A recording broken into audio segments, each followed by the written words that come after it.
স্বাগত জানাচ্ছি বাংলা ভিশনের নিয়মিত আয়োজন সংবাদ পর্যালোচনামূলক ও বিশ্লেষণধর্মী অনুষ্ঠান নিউজ অন ভিউজে। সাথে আছে তাইমুর রশিদ। আমার সাথে আজকে আলোচনার জন্য স্টুডিওতে উপস্থিত আছেন প্রধান উপদেষ্টার উপ প্রেস সচিব অপূর্ব জাহাঙ্গীর, আছেন গবেষক, কলামিস্ট এবং রাজনীতি বিশ্লেষক ডাক্তার জাহেদুর রহমান। আপনাদের দুজনকে স্টুডিওতে স্বাগত জানাচ্ছি। দর্শক, স্টুডিও আলোচনা করব, তবে তার আগে বাংলা ভিশনের বার্তা কক্ষে আছেন নিউজ এডিটর বেনজির আহমেদ। আপনার কাছে জেনে নেব দিনের সবশেষ খবরগুলো।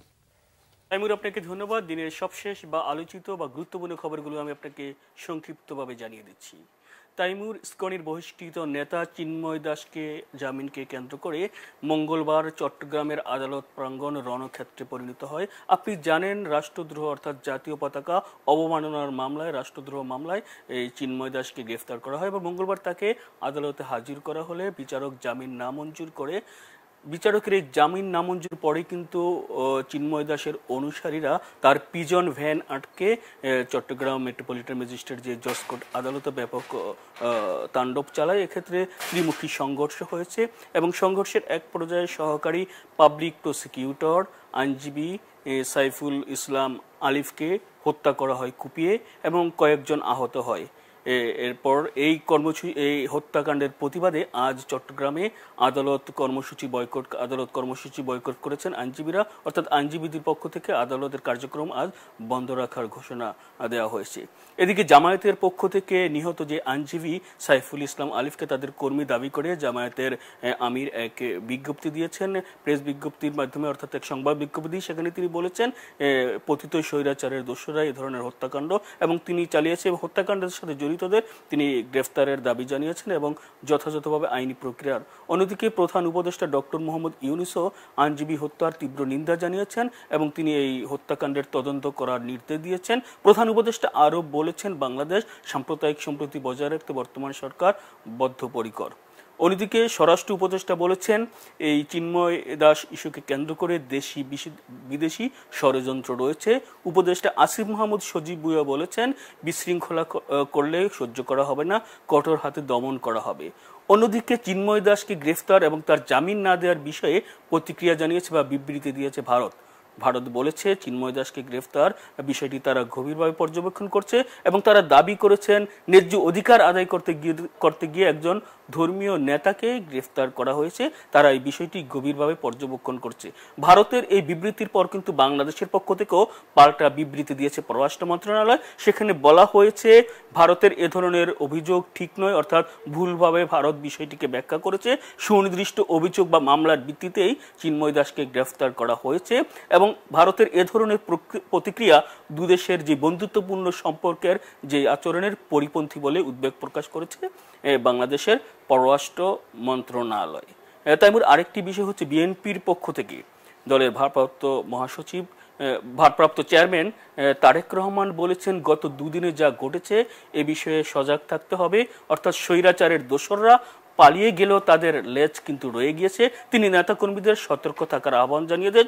অন্যদিকে দলের মহাসচিব মির্জা ফখরুল ইসলাম আলমগীরও বলেছেন, স্বৈরাচারের দোসররা দেশকে অস্থিতিশীল করতে এবং অস্থিতিশীল পরিস্থিতি সৃষ্টি করতে আবারও চেষ্টা চালাচ্ছে। এ বিষয়ে সবাইকে সতর্ক থাকতে হবে।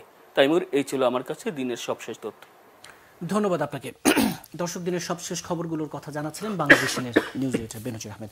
স্টুডিও আলোচনা শুরু করব গবেষক, কলামিস্ট এবং রাজনীতি বিশ্লেষক ডাক্তার জাহেদুর রহমান আপনাকে দিয়ে। চিন্ময় কৃষ্ণ দাসের জামিন ঘিরে চট্টগ্রামে যে ঘটনা ঘটল, তাণ্ডব, এক আইনজীবীকে কুপিয়ে হত্যা, পুরো প্রশ্নটা যদি এভাবে রাখি যে পরিস্থিতি সামাল দিতে আসলে সরকারকে তো হিমশিম খেতে হচ্ছে কিনা, এবং এই যে পুরো ঘটনাটা ঘটল, দায় কার আসলে?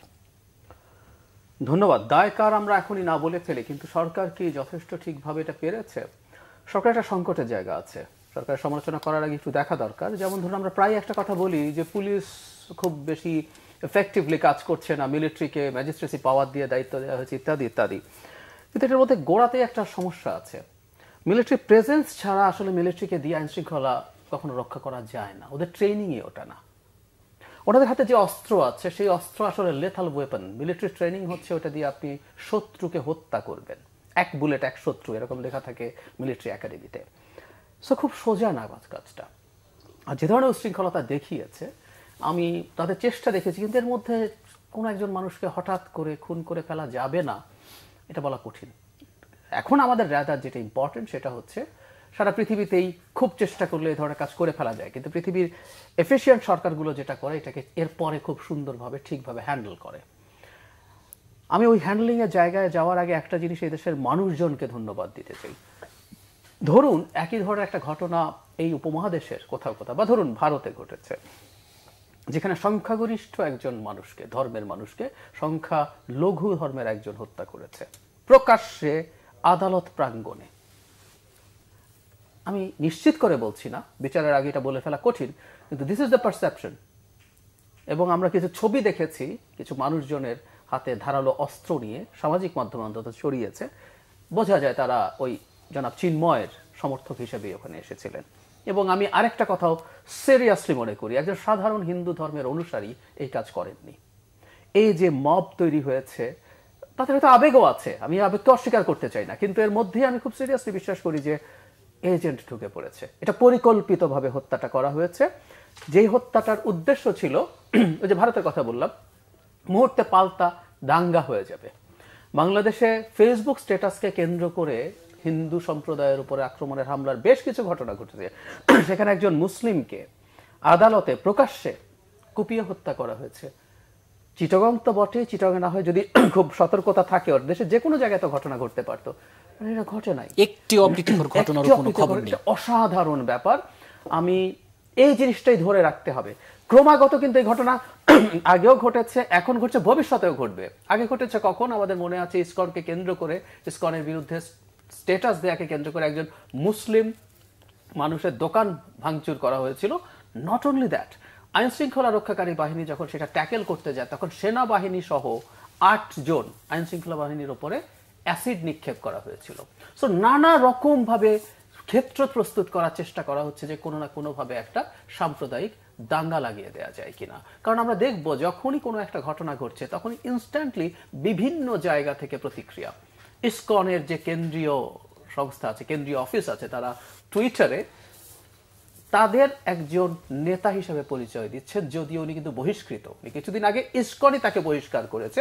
ডেফিনেটলি তারা তার মধ্যে কোনো স্খলন পেয়েছে, কিন্তু তারা সেটাকে ব্যবহার করছে।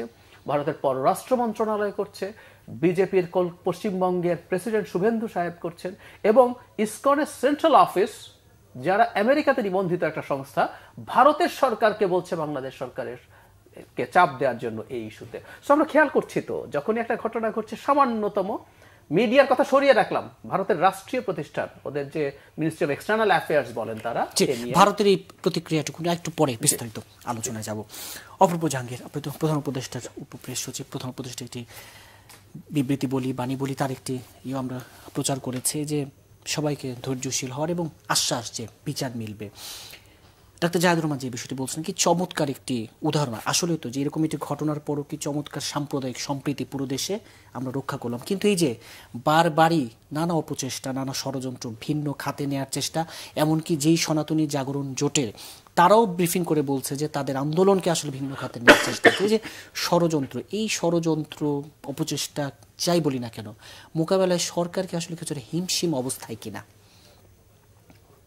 আমি ঠিক ব্যাপারটা এভাবে দেখি না। এই ষড়যন্ত্র তো মানে আমাদের দেখতে হবে যে এই দেশকে আনস্টেবিলাইজ করার জন্য কিন্তু বিভিন্ন পার্টি যথেষ্ট সজাগ রয়েছে। পার্টি বলতে আমি বুঝাচ্ছি যে আগের সরকারের দোসর, আগের সরকার নিজে, এছাড়া আরো অনেক বিভিন্ন এলিমেন্টস, তাদের যারা সুবিধাভোগী ছিল, এবং তাদের যেটা আছে, তাদের আছে প্রচুর অর্থ, প্রচুর লুট করা অর্থ, যেটা তারা এটার মধ্যে দিচ্ছে। কিন্তু আজকে যেই নমুনাটা হলো, যেটা নিজেই বললেন, এটা তো অ্যাকচুয়ালি, এবং এই ঐক্যটাই কিন্তু এখন ধরে রাখাটা সবচেয়ে ইম্পর্টেন্ট। আমরা অন্তর্বর্তীকালীন সরকার এই দেশকে যারা আনস্টেবিলাইজ করতে চাবে তাদের কোনো ক্ষমা নেই, এবং যথেষ্ট পরিমাণে এবং একদম উচ্চতর শাস্তির মধ্যে দিয়ে তাদেরকে আনা হবে। এটা একদম ইনডিফিনিট, এটার সাথে there is no contest about anything.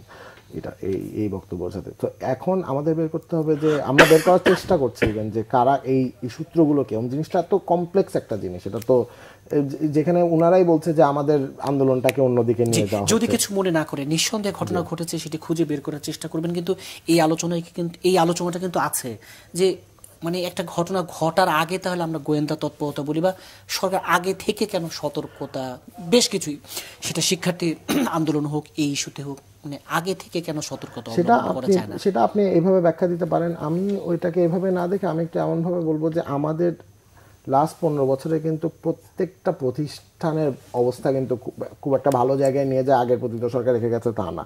So এখানে তো প্রত্যেকটা প্রতিষ্ঠানই তাদের নিজস্বদের এখনকার ক্যাপাসিটি অনুযায়ী নেভিগেট করছে। তো ওইখানে কিছু ভুল ত্রুটি থাকতে পারে, দ্যাটস আ ডিফারেন্ট ডিসকাশন। কিন্তু এই ঘটনা, এটাও তো বলা যায় যে ঘটনা আরও ঘটতে পারতো, হয়তো প্রতিষ্ঠান ঠিক জায়গায় অ্যাকশন নিয়েছে দেখে ঘটনাটা আরও এসকেলেট করে নাই। যেমন গতকালের যে ঘটনাটা বললো শিক্ষার্থীদের যে, এটা পুলিশ গেল না, এবং আমাদের অ্যাডভাইজার আসিফ মাহমুদ কিন্তু খুব ভালোভাবে বলেছে, আমি সঠিক কথা বলেছে যে পুলিশ পাঠানোর কিন্তু, পুলিশ পারলে কিন্তু জিনিসটা আরও বাড়তো। সো এই জিনিসগুলো কিন্তু আমাদের মানে যেহেতু একদম গ্র্যান্ড স্কিম অফ থিংসে এই প্রতিষ্ঠানগুলো এখনও পুরোপুরি অ্যাক্টিভ হতে পারছে না। আমাদের কিন্তু এভাবে করা হচ্ছে, কিন্তু আমরা মনে করি যে আমাদের সাথে সবচেয়ে বেশি পাওয়ারফুল যেটা আছে বাংলাদেশের জনগণ আছে, এবং তারাও কিন্তু ব্যাপারটা বুঝতে পারছে যে ব্যাপারটা খুব মানে জিনিসটা ব্ল্যাক অ্যান্ড হোয়াইট না, জিনিসটা যথেষ্ট ঘোলা করা হয়েছে। সো এটা তো এখন পুরা ঐক্যের ব্যাপার হয়ে গেছে, যে আমরা সবাই বুঝতে পারছি যে বাইরের থেকে একটা ফোর্স আসছে যেটা চাচ্ছে যে এই দেশটা না টিকুক। সো এখন আমাদেরকে একসাথে তো মোকাবেলা করতে হবে, এবং এটার কোনো ক্ষমা নেই। যে দেশদ্রোহিতা করবে, যে করবে, তার সেইখানে কোনো ক্ষমা থাকা যাবে না। জি, ডাক্তার জাহিদুর রহমান, আপনি নিজেও এই প্রসঙ্গটা তুলছেন, এই যে এটা খুব মানে প্রত্যাশিতই ছিল যে ঘটনার পরপরই ভারত খুব দ্রুত প্রতিক্রিয়া দেবে, এবং যথারীতি তাই হয়েছে। তড়িৎ প্রতিক্রিয়া, এবং প্রতিক্রিয়াটা আগের মতোই বরাবর নানা প্রসঙ্গটি নিয়ে উদ্বেগ, এবং তারা বলছে শান্তিপূর্ণ সমাবেশ করে একজন ধর্মীয় নেতার বিরুদ্ধে অভিযোগ আনা হয়েছে। এই যে ভারতের এই ভূমিকাটা, মানে 100 দিন পার হয়ে গেল, তারপরও তো পরিবর্তন আসছে না কোনো। 1000 দিন পার হলে পরিবর্তন হবে না, এবং আমি একটা হার শোনাবে তারপরে করি, তাদের stupidity is very much predictable. এই সাউথ এশিয়াতে তারা একটার পর একটা কার্যটা ঘটিয়েছে। ধরুন একটা সুপার পাওয়ারের কি হয়, ভারত কেন সুপার পাওয়ার হবে না আমি এইভাবে বলি। ভারত কি সুপার পাওয়ার? গায়ের জোর হলে সুপার পাওয়ার হয় না। সেই দেশটা সুপার পাওয়ার হয় যার ইগো থাকে না। আমেরিকা সুপার পাওয়ার কেন জানেন? আমেরিকার ইগো নাই। একটা উদাহরণ দিই, আমেরিকা কারোর সাথে চিরস্থায়ী শত্রুতা বা চিরস্থায়ী বন্ধুত্ব বলে কিছু কোনোদিন রাখবে না। বাইডেন প্রেসিডেন্ট হওয়ার আগে মোহাম্মদ বিন সালমানের বিরুদ্ধে, মোহাম্মদ বিন সালমান যখন জামাল খাশোগিকে হত্যা করিয়েছিল টার্কির কনসুলেটে, কঠোর সমালোচনা, এবং সে বলছে সে যদি প্রেসিডেন্ট হয় ওকে এক ঘরে করে ফেলবে। এবং সে প্রেসিডেন্ট হওয়ার পর মোহাম্মদ বিন সালমানের সাথে কথাও বলে নাই। ও তো আসলে ডিফ্যাক্টো, ওর বাবা তো এখনো বাদশা, তুমি তো ওর সাথে প্রোটোকলে যাও না। কিন্তু রাশিয়ার ইউক্রেন আক্রমণের পর তেল নিয়ে সমস্যা হলো, সে ওখানে গেল, ওর সাথে ফিস্ট বাম্প করলো, আলোচনা করলো, কাজ হয় নাই। এরপর যখন তেল পেল না, এরপর ভেনিজুয়েলা, তার উপরে সে স্যাংশন দিয়েছিল, সে ভেনিজুয়েলার সাথে আবার আলোচনা করতে গেছে। তো এভাবেই একটা সুপার পাওয়ার আসলে কাজ করে। ভারতের মধ্যে অদ্ভুত গেঁয়ো মেন্টালিটি। আমরা ছোটবেলা, আমরা বড় হওয়ার পরে এগুলো বুঝে গেছি। ছোটবেলায় আমার ইগোর সাথে কথা বলবো না, আড়ি নিয়েছি তো নিয়েছি। ভারতের মধ্যে এইগুলো দেখি, খুবই স্টুপিডিটি, কিন্তু ওদের ইগো হার্ট হয়েছে। কারণ শেখ হাসিনার পতন যতটা না হয়েছে, আসলে পতন হয়েছে ভারতের সিকিউরিটি এস্টাবলিশমেন্টের। তারা এখন একটা এনি কস্ট মনে করছে যে বাংলাদেশকে ঝামেলার মধ্যে রেখে দেব, ফলে তারা এইসব করছে। এবং আমি এবার না, তার আগের আরেকটা স্টেটমেন্ট সম্পর্কে একটু আলোচনা করতে চাই। দুর্গাপূজার সময় ভারতের ministry of foreign affairs, external affairs, তারা আরেকটা স্টেটমেন্ট দিয়েছিল যেখানে দুটো ঘটনা উল্লেখ করেছে। একটা হলো সাতক্ষীরার মন্দিরে দেবীর মাথার মুকুট চুরি, ওটা মোদি সাহেব দিয়েছেন, তাদের খারাপ লাগতেই পারে। পুরনো ঢাকায় পেট্রোল বোমা নিক্ষেপ, ওই বোমার বোতল ভাঙে নাই, আপনি রিপোর্টে দেখবেন, আমি চাইলে এখন স্ক্রিনেও দেখাতে পারি, এটা বোতলটা ইনট্যাক্ট আছে। সো একটা পেট্রোল বোমার মতো একটা বোতল থ্রো করা হয়েছিল, হুইচ ইজ ট্রু। এটাকে মিলিয়ে তারা বাংলাদেশকে অত্যন্ত স্ট্রংলি কন্ডেম করেছে, এবং একরকম হুমকির মতো টোন, এটা আরো শক্ত ভাষা ছিল। সো তারা বসে আছে, সে কারণে আমরা ধরতে পারি এগুলো সিনক্রোনাইজড। হয় কখনো সরকার, না হয় সরকার না হলেও মিডিয়া, সোকল্ড গদি মিডিয়া। শেখ হাসিনা ফোন করছেন, ট্রাম্পের ছবি নিয়ে মিছিল করো, ছবি তোলো, 2-4 জন করেছে, ধরেছে, সাথে সাথে India today within 1.5 or 2 hours তারা রিপোর্ট করে ফেলেছে, শুধুমাত্র ট্রাম্পকে সেলিব্রেট করতে গিয়ে তাদের এই ঝামেলা হয়েছে, এবং শেখ হাসিনার কথা মতে লিঙ্কের মাধ্যমে নিশ্চয়ই এটা পাঠিয়েও দিয়েছেন। সো খেয়াল করবেন আপনারা যে কিছু একটা সামান্য কিছু একটা ঘটার অপেক্ষা তারা করছেন। সো ভারতের এই কাজগুলো চলছে, এটা স্টুপিডিটি, কিন্তু আমাদের কপাল খারাপ, আমরা এরকম একটা স্টুপিড নেইবার নিয়ে আছি। আমরা একটা জিনিস অন্তত চাই, সরকার তার জায়গা থেকে বুঝুক। আমাদের এই বার্তাগুলো সরকারের কাছে এটা চাইবো, সেটা হচ্ছে ভারতের অন্তত পাওয়ারফুল আরো জায়গা আছে, not only the political parties and the government, এছাড়াও আপনার সিভিল সোসাইটি আছে। আমি ভারতের মধ্যে কিন্তু কিছু ডিফারেন্ট ভয়েস আমরা দেখতে পাচ্ছি, সেই জায়গাগুলো কিন্তু আসছে, সেরকম আছে। সৌমিত্র দস্তিদার, আমি নাম বলছি, একজন ভারতের জার্নালিস্ট এবং ফিল্ম মেকার, ডকুমেন্টারি মেকার, বাংলাদেশে আসেন। ওনার কয়েকটা ইন্টারভিউ অ্যাবাউট বাংলাদেশ ভাইরাল হয়েছে। দেখুন উনি কি চমৎকার ভাবে বাংলাদেশকে ইভ্যালুয়েট করছেন, এখানে কি হয়েছে না হয়েছে। সেরকম আরো মানুষ আসলে আছে, আমরা তাদের সাথে কমিউনিকেট করা সরকারের দিক থেকেও দরকার। আরেকটা জিনিস দরকার, সেটা হচ্ছে গ্লোবালি আমরা অন্তত যাতে এটা দেখায় আমরা ঠিকঠাক কাজগুলো করছি। আমরা কেন জনাব চিন্ময়কে গ্রেফতার করেছি সেটার ব্যাপারে তাদের সম্প্রদায়ের অন্য মানুষকে জানানো, তাদের সিকিউরিটি নিশ্চিত করা, তিনি যাতে ন্যায় বিচার পান সেটা ঠিক করা, এবং এটাকে ভিজিবল করা, এটা খুব জরুরি। যেমন ধরুন এখানে যে হামলা হত্যা হয়েছে, এখানে ন্যায় বিচার নিশ্চিত করা, কোনো রকম কোনো কোয়ারশন যাতে না হয়, এটাও করতে হবে। যেমন আমি একটা উদাহরণ দিতে চাই, চিটাগংয়ে কিছুদিন আগে একই ধরনের একটা ঘটনায় ইসকনের পক্ষ থেকে হামলা করা হয়েছিল একজন মুসলিম যিনি ব্যবসা করেন তার ব্যবসা প্রতিষ্ঠানে। পরে ওখানে আইন শৃঙ্খলা রক্ষাকারী বাহিনীর উপর হামলা হয়, অ্যাসিড নিক্ষেপ হয়, 8 জন আহত হন।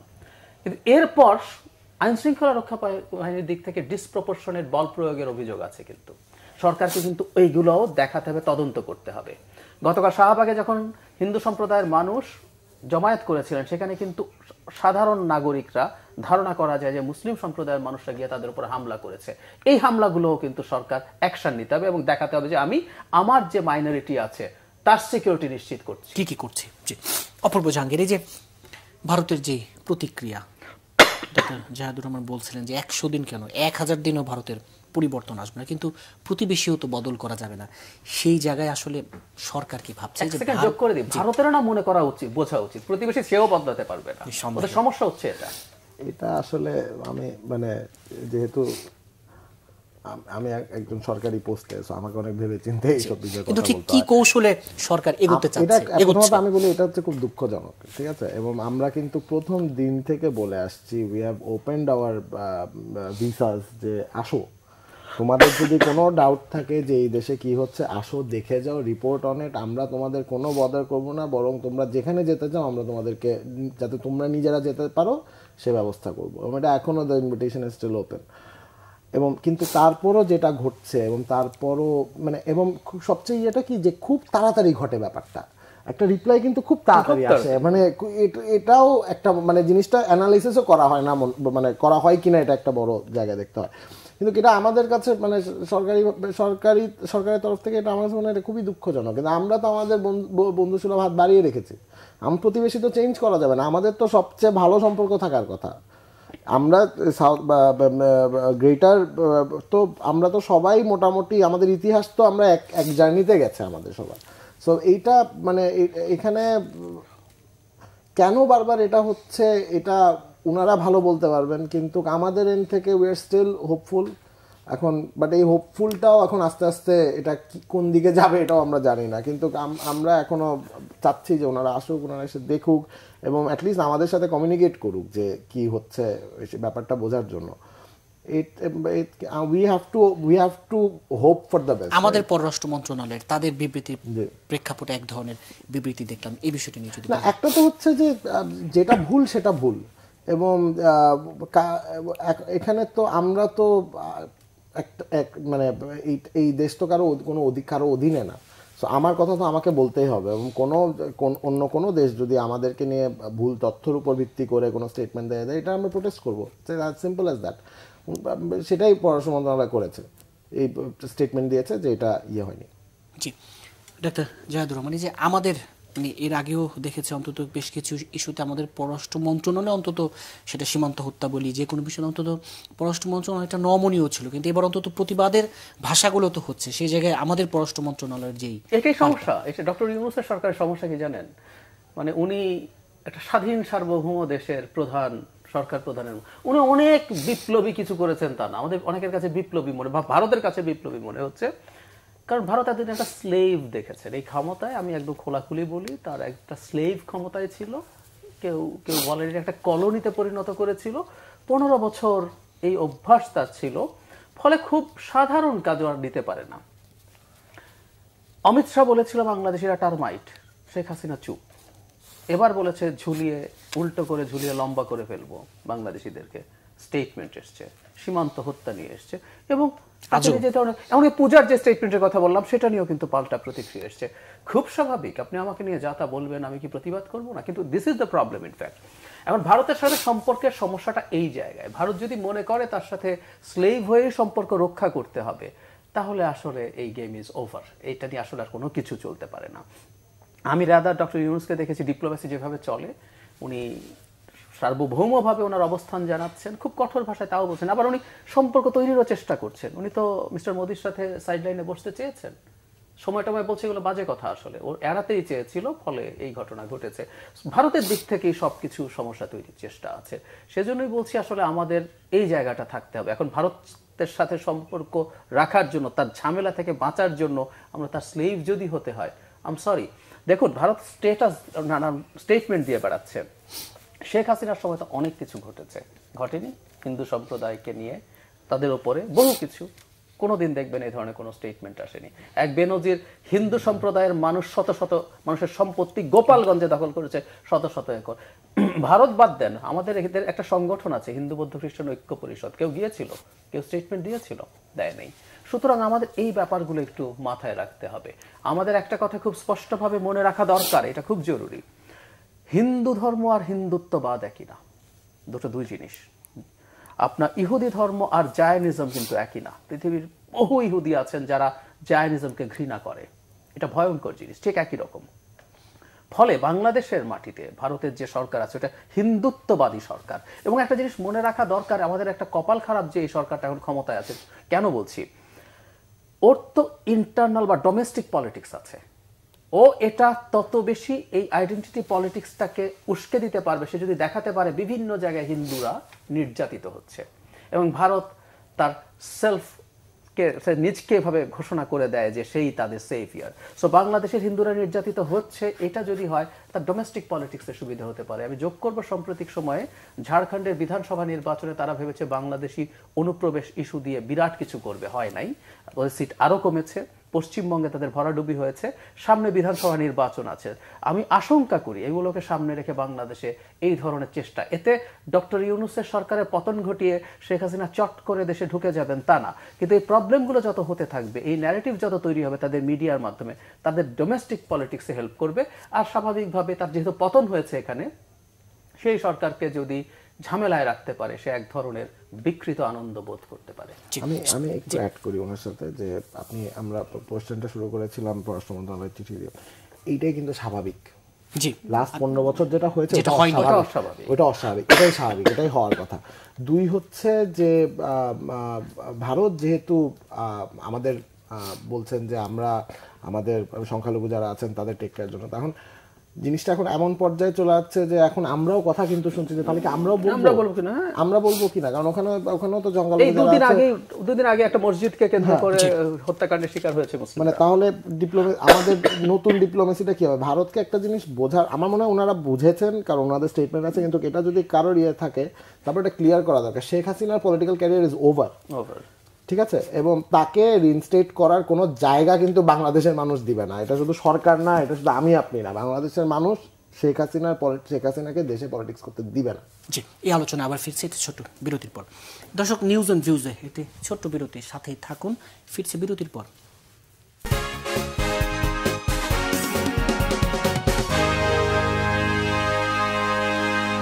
বিরতির পর আবারও স্বাগত জানাচ্ছি নিউজ অ্যান্ড ভিউজে। অপূর্ব জাহাঙ্গীর। আমরা জানি যে বিএনপির ভারপ্রাপ্ত চেয়ারম্যান তারেক রহমান বলছেন যে গণতান্ত্রিক প্রক্রিয়া অব্যাহত থাকলে সব ষড়যন্ত্র মোকাবেলা করে দেশকে এগিয়ে নেওয়া যায়। একটু যুক্ত করতে চাই সাম্প্রতিক যে অস্থিরতা, এর সাথে একটি কথা বলা হচ্ছে যে নির্বাচিত রাজনৈতিক সরকার থাকলে হয়তোবা এই পরিস্থিতিগুলো আরও বেশি কি বলবো কৌশলে সামাল দেওয়া যেত। এই জায়গাটিতে যদি গণতান্ত্রিক প্রক্রিয়ার যাত্রা তো আমরা এমনি শুরু করেছিলাম, নির্বাচনী ট্রেন বলছি, এবং গণতন্ত্র তো শুধু নির্বাচন না, গণতন্ত্র অনেক কিছু মিলায়, বাক স্বাধীনতা আছে, হিউম্যান রাইটস আছে, বহুত কিছু। সো ওইটার একটা ব্যাখ্যা ওভাবে দেওয়া যায়।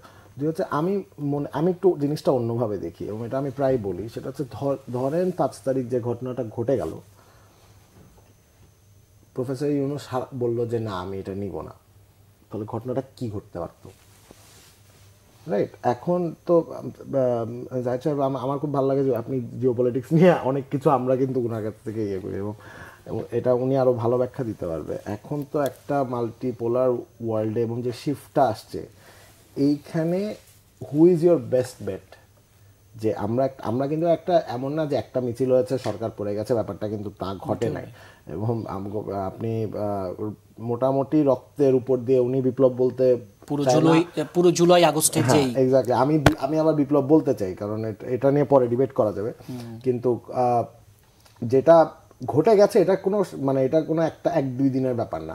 সো এটার পর এই দেশের অবস্থা কি হতে পারত, এখনো যে যাচ্ছে আপনার এই কোয়েশ্চেনটা আমার কাছে মনে হয় এখন পুরা দেশের কাছে আসতে পারে যে who is your best bet, কে এটা সামাল দিতে পারবে।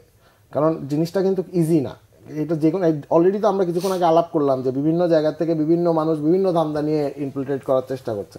সো কে এটা সামাল দিতে পারবে, এটা এখন এই আসতে পারে আর কি। আর তারেক রহমান সাহেব তার বক্তব্য দিয়েছেন, উনি ওনার মতামত উনি দিতেই পারেন, উনি একটা বড় পার্টির নেতা। সো উনি ওনার কাছ থেকে তো আমরা আশা করি যে এই ধরনের আরও যাতে আসে, কারণ আমরা তো সবাই চাচ্ছি যে ওরা ফ্যামিলি হবো, আমরা কিন্তু সবাই মিলে গণতন্ত্রটা পুনরুদ্ধার করার চেষ্টা করতে যাচ্ছি। এখানে কিন্তু কোনো বিরোধী দল নাই, আর এখানে সবার এক যে যাতে এই লাস্ট 15 বছর যাতে না ঘটে। সো ওই দিকে যাত্রা করতে সবাই তো একসাথে। কিন্তু সেই জায়গায় যে নির্বাচন নিয়ে রাজনৈতিক দলগুলোর চাপ কি আপনাদেরকে কিছুটা অস্বস্তিতে ফেলে কিনা? আমাদের জায়গা থেকে তো আমি কোনো চাপ দেখি না, আমি তো মিটিংগুলোতে থাকি, অনুভব করেন। আমি মিটিংগুলোতে থাকি, বিএনপির সাথেও মিটিংয়ে থেকেছি, আমি বাকি সব পার্টির মিটিংয়ে, আমি তো কোনো চাপ দেখি না। এই চাপটা এখন বাইরে রাজনীতির মাঠে অনেকে অনেক কিছু বলতে হয়, এটা আমরাও বুঝি। কিন্তু এগেন, এটা I might be wrong or right, that's a different case, but আমি আমার জায়গা থেকে যেখান থেকে দেখছি, আমার সামনে যে ঘটনাগুলো, আমি তো কোনো চাপ দেখছি না।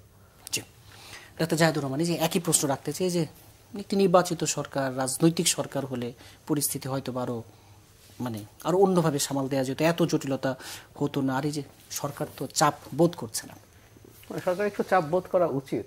সরকার চাপ একেবারে বোধ করছে না শুনতে আমার কাছে কেমন যেন আগের সরকার টাইপের কথা মনে হলো, যে চাপ দিলে আমার চাপ লাগে না। জোকস অ্যাপার্ট, কেন বলছি কথাটা, চাপ না, সরকার সব ব্যাপারগুলো একটু আসলে কনসিডার করা দরকার আছে। কারণ নির্বাচন নিয়ে নির্বাচিত সরকার থাকলে, আমি এই সরকারকে আসলে অনির্বাচিত এভাবেও বলি না। আমাদের এটা এক ধরনের একটা দুটো এক্সট্রিমের মাঝামাঝি, একটা হচ্ছে ইলেকটোরালি নির্বাচিত, আর একটা হচ্ছে 1/11 সরকার। এই সরকারটা দুটোরই মাঝামাঝি জায়গায় আছে, প্রথম দিন থেকেই বলছি। এর পপুলার ম্যান্ডেট আছে এবং বিএনপিও একে সমর্থন করছে এবং সমর্থনের দিক থেকে এই সরকার ইতিহাসের সবচেয়ে বেশি সমর্থন পাওয়া সরকার। বিরোধী দল নেই কোনো, আওয়ামী লীগ আছে। আওয়ামী লীগের কারা হার্ডকোর, যারা হালুয়া রুটির ভাগ পেয়েছে, কত পার্সেন্ট জানি না। এর বাইরে ইভেন যারা ভদ্র আওয়ামী লীগার, জানি না ভদ্র আওয়ামী লীগের কথা দুটো বিপরীত হয় কিনা, কিন্তু যারা একসময় আওয়ামী লীগের পলিটিক্সকে, ওইরকম বহু মানুষ এখন আর আওয়ামী লীগ করে না। সো সেই মানুষ সহ বাকি সবাই আসলে সরকারকে সমর্থন করছে। সুতরাং এক ধরনের এটা আছে। তবে হ্যাঁ, এই সরকার সাথে নির্বাচিত গণতান্ত্রিকভাবে নির্বাচিত সরকার একটা বেসিক জায়গায় ডিফারেন্স আছে, সেটা দুর্বলতা বা শক্তির জায়গা হতে পারে। প্রত্যেকটা গণতান্ত্রিক দল যখন নির্বাচিত হয় তার কিন্তু একটা বড় সংগঠন থাকে। এখন কেন বলবেন যে সংগঠনের কি প্রয়োজন? একটা রাষ্ট্রযন্ত্র আছে, একটা রাষ্ট্রযন্ত্রের তো গ্রাসরুট পর্যন্ত স্ট্রাকচার আছে। কিন্তু আমাদের মতো দেশে এই যে সংগঠনের শক্তি, এটা খারাপভাবে ব্যবহার করতে পারেন। আওয়ামী লীগ করেছিল, গ্রাসরুট পর্যন্ত কেউ একজন গ্রামের একটা দোকানে বসে শেখ মুজিবুর রহমান সম্পর্কে কি বলেছে, ওকে থাপ্পড় দিয়ে গিয়ে ডিজিটাল সিকিউরিটি একটা মামলা করে জেলে দিয়ে দিয়েছে। এটা খারাপভাবে ব্যবহার করা। আবার এই যে এখন অনেক সময় প্রশাসনের নিষ্ক্রিয়তার কথা শুনছি আমরা, প্রশাসন কথা শুনছে না, পজিটিভ অর্থেই বলছি।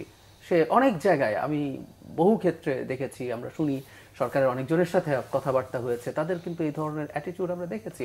এমনকি দু একজন উপদেষ্টা প্রকাশ্যে, যে আপনি আসিফ ভাইয়ের কথা বললেন, উপদেষ্টা আসিফ সাহেব কিন্তু এরকম প্রকাশ্যেও বলেছেন, হুমকির মতো করে বলেছেন রাইটলি, যে আমরা সব চেঞ্জ করে ফেলবো দরকার হয়। সংগঠন থাকলে আমি ধারণা করি এই প্রশাসনগুলো এতটা নিষ্ক্রিয় থাকতো না। তাহলে যে দলটার সংগঠন আছে, ক্ষমতায় আছে, সে পজিটিভলি যদি চায়, আবারও বলছে, সে চাইলে নেগেটিভলিও ব্যবহার করতে পারে। বিএনপি ক্ষমতায় আসলো, সে বললো তুমি আওয়ামী লীগকে যেখানে পাও গিয়ে ধরে ঠ্যাঙাও, এটাও হতে পারে। আরেকটা হতে পারে যে যেখানে নিষ্ক্রিয়তার অভিযোগ আছে, আমি ব্যক্তিগতভাবে জানি পুলিশ বহু মামলা থানায় মামলা নিতে চাইছে না। যদি দল ক্ষমতায় থাকতো, পজিটিভলি বিএনপির একজন নেতা তার এই ব্যাপারগুলোতে ডিল করতে পারতো, এবং আমি ধারণা করি এই কথা সে বলতো না।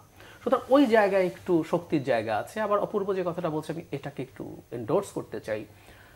আপনি সংকটের মধ্যে আছেন এবং এটা শুধু অভ্যন্তরীণ সংকট না, এটা বিদেশি সংকটও আছে। এখন সেই সংকটটা কে বেটার ডিল করতেন? ডক্টর ইউনূসের মতো একটা এই রকম স্টেচারের মানুষ, এবং আমি সত্যিকার অর্থেই বিশ্বাস করি এটা আমাদের কপাল, উনি এসবে রাজি হয়েছেন যে দায়িত্বটা নিতে। মানে উনি থাকার পরও ইন্ডিয়া কি করছে দেখুন, উনি না থাকলে ইন্ডিয়া কি করতো আমরা খুব সহজে অনুমান করতে পারি। এবং সামনের সময়টা আমরা যদি যোগ করি, ট্রাম্প দায়িত্ব নেবেন 20 জানুয়ারি, আমি ভুল না করলে।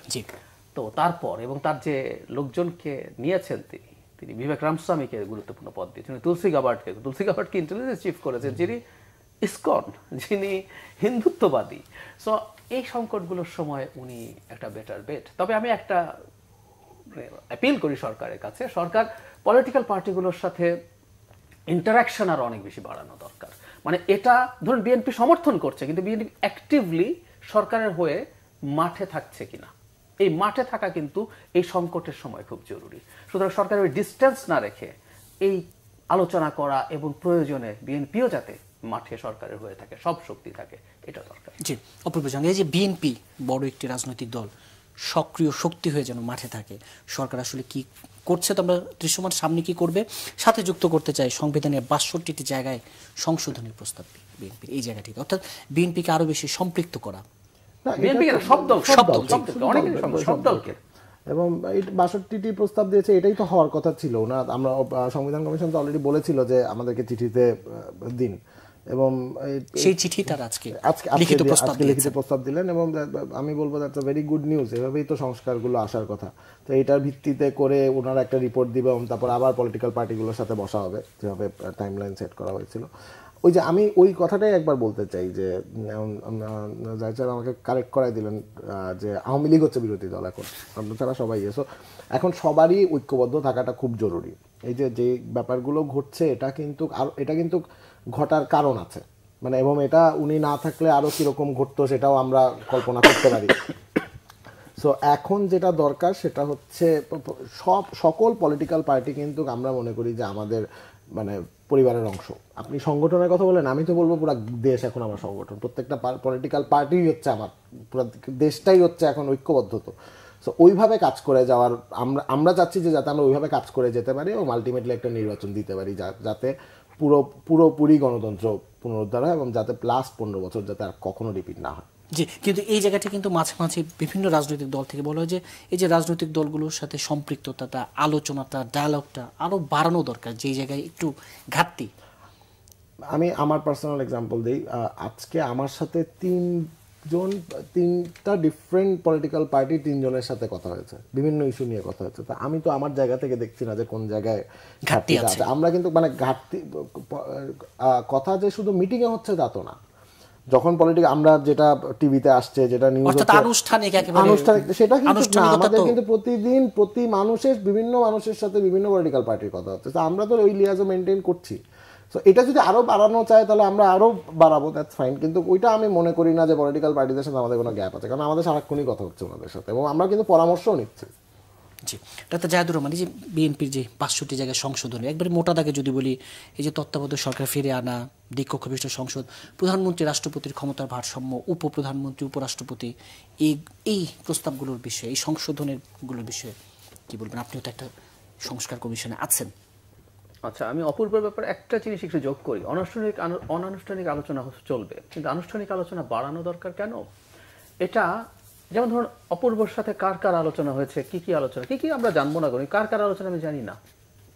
ধরুন দল করে যারা দল করেও না, তারা কিন্তু এই তথ্য জানে না। সুতরাং সরকারের কোনো ব্যাপারে তিনি তাদের সাথে আলোচনা করে থাকতে পারেন, কিন্তু যখন একজন চিফ অ্যাডভাইজার কথা বলছেন বা নিদেন পক্ষে একজন অ্যাডভাইজার ফর্মালি কথা বলছেন, এমনকি প্রেস উইংও কথা বলতে পারেন ফর্মালি যখন বলে, তখন এই জিনিসটা মানুষের সামনে যায়, তখন মানুষের মনে হয় যে সরকার এনগেজড হচ্ছে। একটা কথা মনে রাখতে হবে, এই সরকার পলিটিক্স করছে না, কিন্তু রাষ্ট্র চালানো একটা পলিটিক্যাল ব্যাপার, এবং পলিটিক্সে খুব জরুরি কথা পারসেপশন ম্যাটার করে, খুব জরুরি। মানুষ যদি দেখে মনে করে হ্যাঁ সরকার তো সবাইকে নিয়েই চলতে চাইছে, সরকার নিজে চলছে না, কারণ বাইরে তো দলগুলো রেটরিকের কারণে হলেও সমালোচনা করছে তো বিভিন্ন ক্ষেত্রে। সো এই জিনিসটা ওখানে বেটার হবে। সংস্কারের ক্ষেত্রে খুব বিস্তারিত আসলে আমরা এখনো দেখিনি, মানে এখানে ৬২টার কথা যেগুলো বললো উচ্চ কক্ষের কথা বিএনপি দীর্ঘদিন থেকে বলছে। বিএনপি প্রধানমন্ত্রী রাষ্ট্রপতির যে মানে যে ক্ষমতার ব্যালেন্স দীর্ঘদিন থেকে আলোচনা হয়েছে। আমাদের যে সংবিধান এটা আসলে প্রধানমন্ত্রী শাসিত, মানে প্রধানমন্ত্রী শাসিত সংবিধান, এবং কেউ কেউ বলেন যে প্রধানমন্ত্রীর চেয়ে রাষ্ট্রপতি শাসিত ইয়েতে সরকার প্রধানের ক্ষমতা বেশি থাকে। বাংলাদেশে কনস্টিটিউশনালি প্রধানমন্ত্রীর ক্ষমতার তুলনায় আমেরিকার প্রেসিডেন্টকে বলা হয় অনেক পাওয়ারফুল, তার ক্ষমতা তুলনামূলকভাবে কিছুই নেই। মানে আমাদের কনস্টিটিউশনে প্রধানমন্ত্রীকে আকবর আলী খান বলেছিলেন মধ্যযুগীয় সম্রাটের মতো, মধ্যযুগীয় সম্রাটের চেয়েও বেশি আসলে আমার কাছে মনে হয়। সো এই ব্যালেন্সটা কি হবে এটা নিয়ে অনেক আলোচনা আছে, কিভাবে হবে ওনারা এখনো স্বাভাবিকভাবে ওনারা পুরো প্রকাশ করেন, এটা ওখানে জমা দিয়েছেন। আরও বেশ কিছু জায়গায় তারা যেসব কথা বলেছেন আমরা ওয়েলকাম করি, এবং অপূর্ব যেটা বলেছেন উইচ ইজ ভেরি রাইট যে এভাবেই হবে, তারা তাদের মতামত দিয়েছেন, অন্যরা মতামত দেবে। এবং এটাও শেষ না, এই কমিশনগুলো, আমি যে কমিশনে আছে আমাদের প্রত্যেকের রিপোর্ট দেওয়ার পরে এগুলো আবার সরকার ফর্মালি আবার সবার সাথে বসবেন। সো এই আলোচনা ডায়ালগ, এবং আমি বারবার একটা কথাকে জোর দিয়েছি, আমাদের প্রধান উপদেষ্টা একটা জিনিস খুব নিশ্চিত করেছেন, উনি মতৈক্য সৃষ্টির মাধ্যমেই কাজ করতে চান। উনি একটা সর্বশেষ একটা সাক্ষাৎকারে যেভাবে বলেছেন সেভাবে বলে, ধরুন ১০০টা সাজেশন এসছে, 10টায় রাজি হয়েছেন, এই 10টা এখন করব, তো এই 10টাই করব, করে নির্বাচন দেব, বাকিগুলো পরে হবে। যদি একটাও না হয় এখনই নির্বাচন, যদি আপনার আবার একটাও না হয় তাহলে এখন নির্বাচন দেবো। আমরা এখানে ফ্যাসিলিটেটর হিসাবে কাজ করতে এসেছি। যদি আমার একটু দ্বিমত আছে, আমি এই সরকারের স্টেক আছে বলে মনে করি, যাই হোক, কিন্তু প্রধান উপদেষ্টা যখন এটা পাবলিকলি ঘোষণা করে দিয়েছে, সো সমস্যার তো আর কিছু নাই। এভাবে আমরা এগিয়ে যাব, এবং আমরা মনে করি এই ডায়ালগগুলো, এই বিতর্কগুলো সমাজে চলুক, কিছু এখন হবে, কিছু পরে হবে। জি, অপূর্ব জাহাঙ্গীর, এই যে পারসেপশন ম্যাটার, এটা একটু বলবেন। আর এই যে বারবারই তো ঘুরে ফিরে ঐক্যের জায়গাটা বলা হচ্ছে, বিশেষ করে যখন নানা এই ধরনের ষড়যন্ত্র অপতৎপরতা চলছে, সেই জায়গায় ছাত্রদের সাথে রাজনীতিবিদদের মানে একটু কি দূরত্বের জায়গাটা কি যত দিন যাচ্ছে একটু প্রকট হচ্ছে কিনা? আমি এটাকে দূরত্ব বলবো না, আমি এটাকে বলবো হয়তো ডিবেট, মানে ইন গুড স্পিরিট ডিবেট। একজনের সাথে আরেকজনের মত মিলছে না, এটাই স্বাভাবিক। এই দেশের বিভিন্ন স্টেক হোল্ডার তো দেশটাকে বিভিন্নভাবে দেখে। জায়েদ সাহেবের বাংলাদেশ, আমার বাংলাদেশ যে নট নেসেসারিলি একই কাঠামো দিয়ে গঠিত তা কিন্তু না, তাই না? গণতন্ত্রের সৌন্দর্য তো এটাই, তো এটা, এবং এটাই হচ্ছে, এটাই হওয়াটাই স্বাভাবিক। আমরা না হয়তো আমি একটু মানে মজা করে কথা বলি যে আমরা একটু ঘাবড়াই যাই, কারণ আমরা অনেকদিন এটা দেখিনি।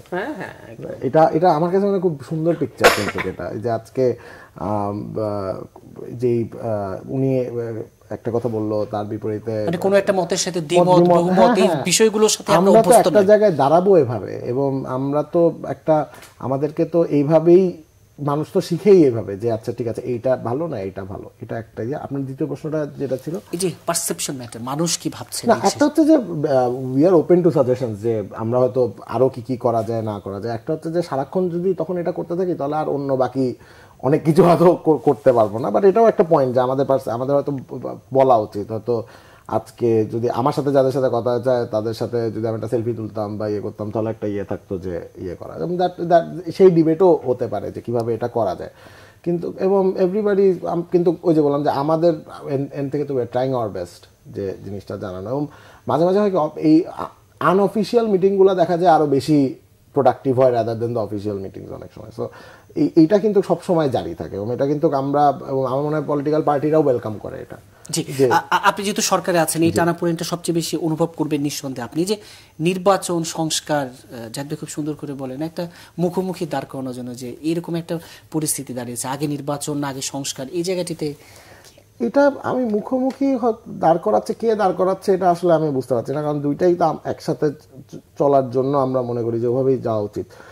কিন্তু প্রধান উপদেষ্টা যেটা বলেছে সেটা তো ট্রু, যেহেতু আমরা কোনো পলিটিক্যাল পার্টি না আমাদের, যেহেতু so we have to play, আমাদের কিন্তু কি রোল হচ্ছে ফ্যাসিলিটেটর হিসাবে, যে কি চাও, তারপর এটা যে যারটা ইয়ে মনে হবে, যারটা জনগণ ঐক্যমত দিবে যে ইয়েতে সেই দিকে যাওয়া। সো হয়তো ওই কারণে মনে হচ্ছে যে আমরা এই যে কোনো একটা সংস্কার না হলে ঠিক আছে 10টা না করলে 10টার পর নির্বাচন, আচ্ছা যদি একটাও না চায় নির্বাচন, এটাও যে বললাম। তারপর যে উনি জায়েদ সাহেব বলছেন যে উনি মনে করেন যে সরকারও একটা স্টেক হোল্ডার, তাহলে গুড, এই ডিবেটটা আসুক, যে তাহলে অ্যাকচুয়ালি গোলটা কি হবে। এটাই তো ডেমোক্রেসি, যে একসাথে ঝগড়াঝাটি মানে সিভিল ঝগড়াঝাটির মধ্যে দিয়ে আমরা ঠিক করব যে কিভাবে একটা জায়গায় পৌঁছানো যায়। জি ডাক্তার জাহিদুর রহমান, এই যে সিভিল ঝগড়াঝাটির মধ্যে একটা জায়গা ঠিক করে, সেই জায়গাতে একটু বলি যে আলোচনায় আছে, এরই মধ্যে গণমাধ্যমে প্রকাশ হয়েছে যে জানুয়ারিতে ছাত্রদের একটা নতুন দল হচ্ছে, কিন্তু সে সাথে এই আলোচনাটাও আছে যে এই দল আবার দিন শেষে না আগের যে অভিজ্ঞতা, আমাদের বাজে অভিজ্ঞতা আছে, কিংস পার্টির মতো কিছু হয়ে দাঁড়ায় এই জায়গাটিতে। যদি হতেই পারে, আর ঝগড়াঝাটি বিতর্ক নিয়ে একটা কথা বলি, একটু হাতাহাতিও হতে পারে। যেমন আপনি যদি পার্লামেন্টে মারামারি ভিডিও সার্চ করেন, সবচেয়ে বেশি হচ্ছে না, এর মধ্যে জাপানে প্রচুর আছে। জাপানের মতো শান্তিপ্রিয় জাতি খুব কম আছে, কিন্তু রাষ্ট্র এত সিরিয়াস ব্যাপার যখন একটু হাতাহাতিও হয়ে যেতে পারে। জাপানের কিন্তু যথেষ্ট উদাহরণ আছে। যাই হোক, ওটা সরিয়ে রাখি। Debate is important. দল নিয়ে যে কথাটা বলা, সেটা হচ্ছে ছাত্ররা দল করতে যাচ্ছেন। আমার মতামত হচ্ছে তারা তাদের দল তৈরির বহু আগে একটা গ্রেভ মিস্টেক করে ফেলেছেন। এটা তাদের দলকে খুব ভালো কোনো জায়গায় নিয়ে যাবে বলে আমি মনে করি না। এটা হলো আমার অ্যানালিসিস, কিন্তু আমি চাই তাদের দলটা খুব শক্তিশালী হয়ে গড়ে উঠুক। কেন বলছি হবে না, আমরা অনেকেই এটা বলছি, সেটা হলো তাদের সরকারের অংশ হওয়া। আমি এখন সরাসরি নাম ধরে বলি, আমাদের এই মুভমেন্টের পোস্টার বয়কে নাহিদ। আমাদের সব সমন্বয়ক তো আছেনই, তারা সবাই জীবনের ঝুঁকি নিয়েছেন।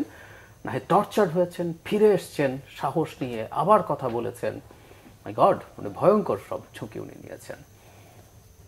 এখন উনি সরকারে আছেন এবং খেয়াল করুন, উনি দলে যদি রিজাইন না করে আসেন, উনি ইভেন নির্বাচনও করতে পারবেন না। যে অধ্যাদেশ হয়েছে এর মধ্যে, আমাদের আগে তত্ত্বাবধায়ক সরকার তাই ছিল, যে অধ্যাদেশ হচ্ছে সেটার মধ্যেও এটা লেখা আছে। এবং 3 জন, এখন অন্তত 2 জন সরাসরি সমন্বয়ক আর আরেকজনও ছাত্রদের সাথে যারা মাহফুজ জড়িত সরকারে আছেন।